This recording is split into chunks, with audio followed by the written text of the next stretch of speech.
Greetings, and thank you so much for joining me for this video. So in this video, I'm going to continue our discussion of dependent or paired t-tests. So if you recall, dependent or paired t-tests are very similar to independent t-tests. The only difference, or I should say the similarity, is that both dependent and independent t-tests have one categorical independent variable with two levels, and they also have one continuous dependent variable. Okay? But the difference is that an independent t-test is a between subjects test. So when we conduct that test, we're comparing across or between different groups of people, two different groups of people. Whereas with the dependent t-test, it's a within subjects test. So we're looking at change in the same group of individuals. So instead of comparing group A to group B, we're comparing group A at time 1 to the same group of people, group A, at time 2. Okay, so independent t-tests are looking for change across individuals, whereas dependent t-tests are looking for change within individuals. Right? So in this video, I'm going to go through an example problem with you. Okay?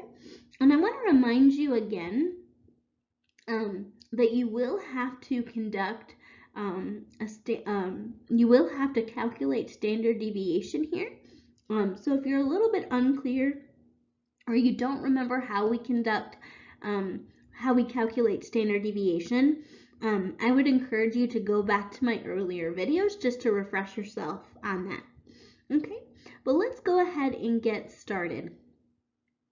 So the example says, in 2012, the Rialto, California Police Department outfitted its officers with body cameras during some of their shifts to see if this would decrease the number of uses of force during an arrest. So here's our data. We have Officer A through I, and we have the number of uses of force they employed prior to getting a camera, which is the pre score or the score at time 1, and we're comparing that to the uses of force while they were on camera after being outfitted with body cameras, right? So we have time 1 in the second column and time 2 in the third column. Okay? So we're going to conduct a dependent t-test to see if those officers made fewer uses of force when they were wearing a body camera, and we're going to describe our results in APA style. All right, so again, our first step is to calculate the mean difference.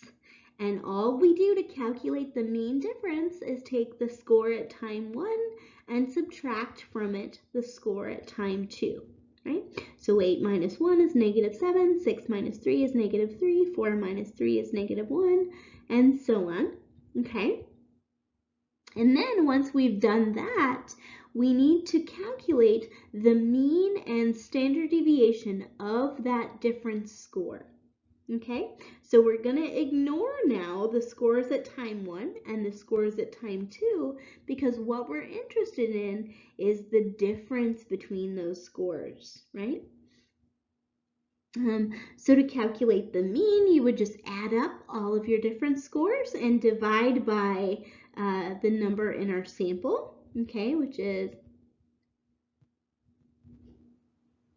9, right? So we add up our different scores and divide by 9. Okay, so that's the mean.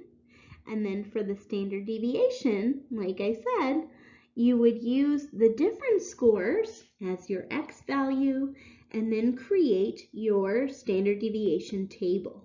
Okay, so your first column would be x, your next column would be x minus m, and m in this case represents the mean of the different scores, which you just calculated. And then you would have a third column that squares the difference of each mean difference, or each x minus m that you just calculated. Okay, and then to calculate the standard deviation, okay, you would take the sum of those squared differences, or the sum of your x minus m squared column, and divide by n minus 1, okay, which in this case would be 8. Okay, so if you do that, then you get a standard deviation of 2.23.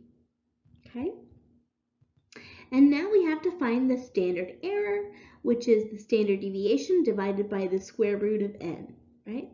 So our standard deviation is 2.23 divided by 3, okay? And we're going to use that value of the standard error to calculate our t-value, okay?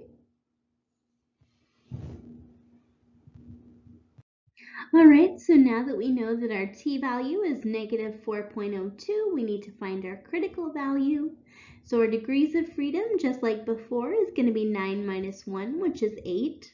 And then we're going to find the one-tailed column, the last column, because again, the research hypothesis, right, is that the time 2 scores will, or the scores will decrease over time, or the time 2 scores will be lower than the time 1 scores.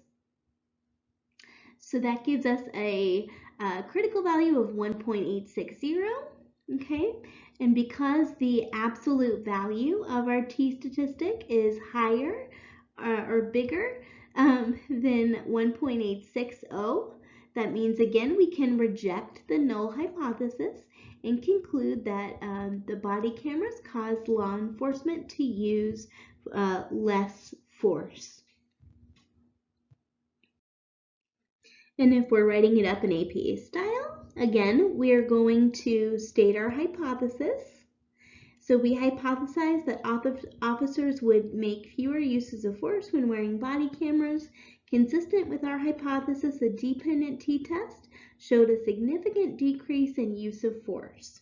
So we report our t-value, negative 4.20. After the equal sign, we report our degrees of freedom in parentheses, and we indicate that our p-value is less than 0.05. And then we report that on average, use of force decreased by 3. And 3, again, in this case, is the mean of our different scores.